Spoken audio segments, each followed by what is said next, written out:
Oops. Hi everyone, Gina Shelley here, back to tell you a story from my childhood. And all the disclaimers, but this one includes abuse to animals. This is a story that happened late 70s, maybe 1980, in my childhood home in South Texas, just off base. The story involves my dad and myself in the backyard and my dogs, Snoopy. Okay, so to set the scene,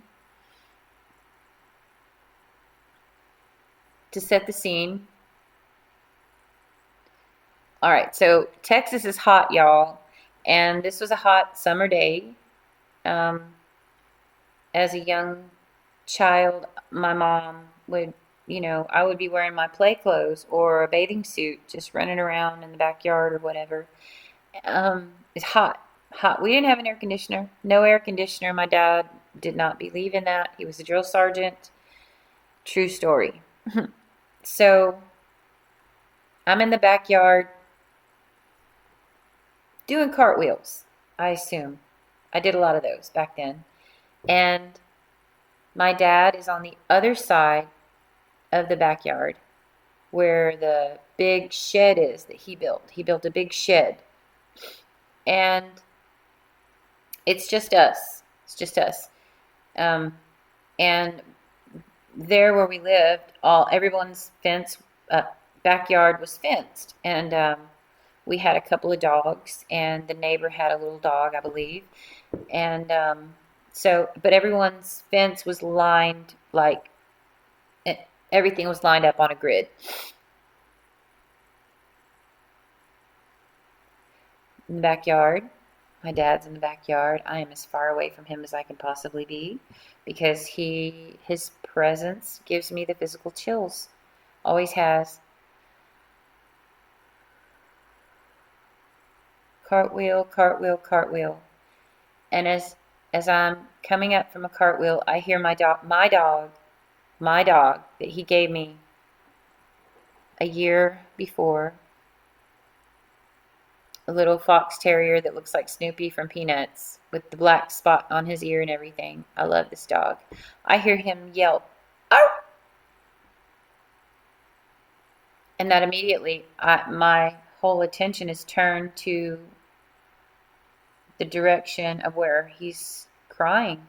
And my dad didn't realize I was back there. He had forgotten, and besides, I didn't matter to him anyway.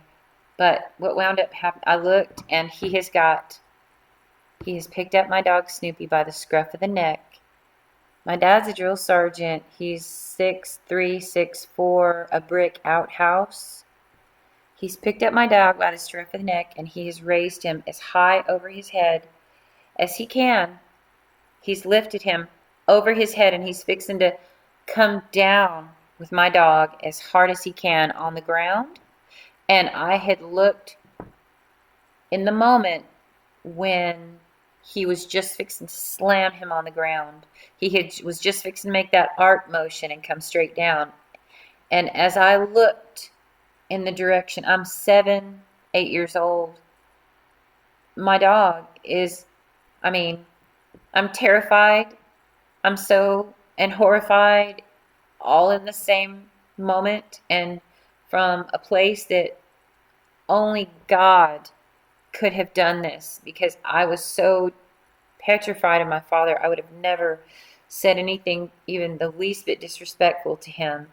But from my gut come the words very loudly in his direction as he's holding my dog over his head, over 7 feet high off the ground, fixing to destroy him. I said, "I hate you." Oh no. Oh no. I had no control, and everything stopped and clicked in slow motion in that moment. All I can tell you is when my dad looked at me, he looked at me and his eyes were already black all the way through. And he slowly set my dog down on the ground. Boom.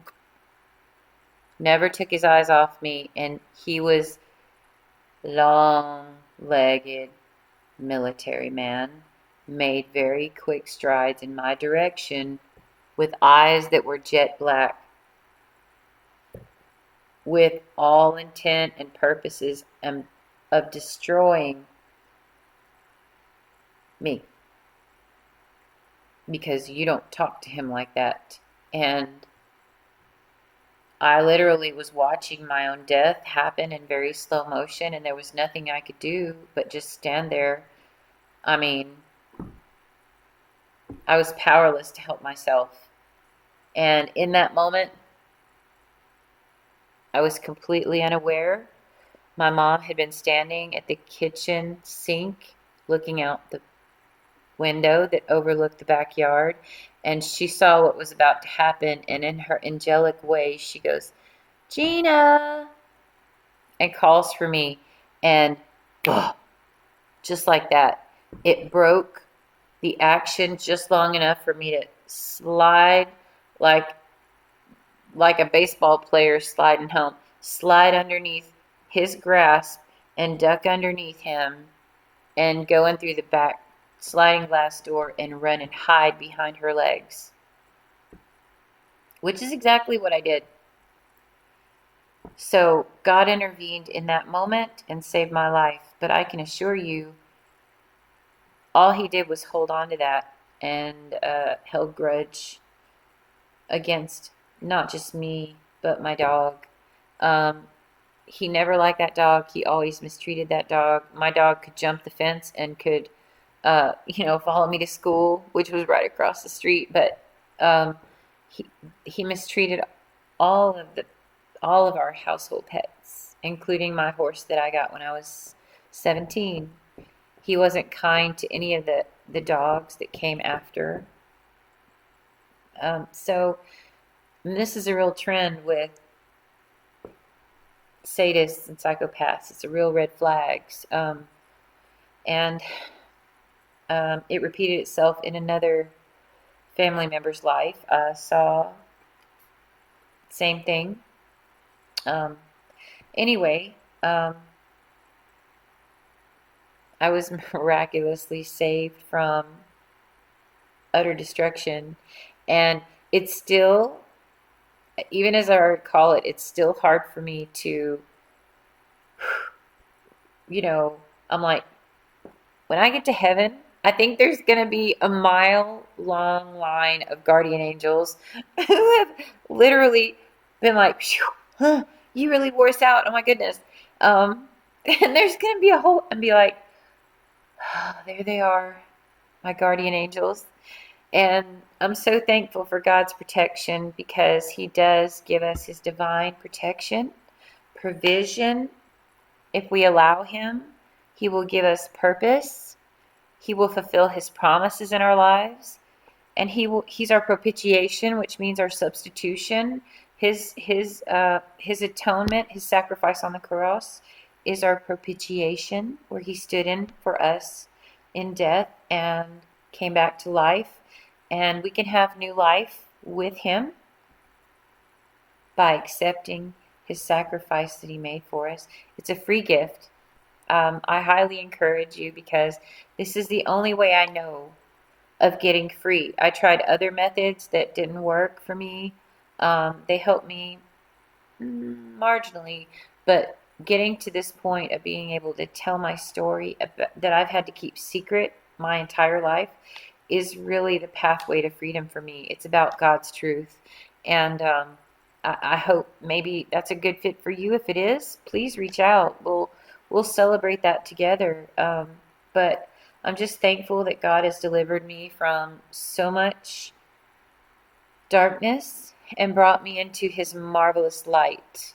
The Bible tells us that these are his purposes, to make us set apart, a holy nation, a special possession of God.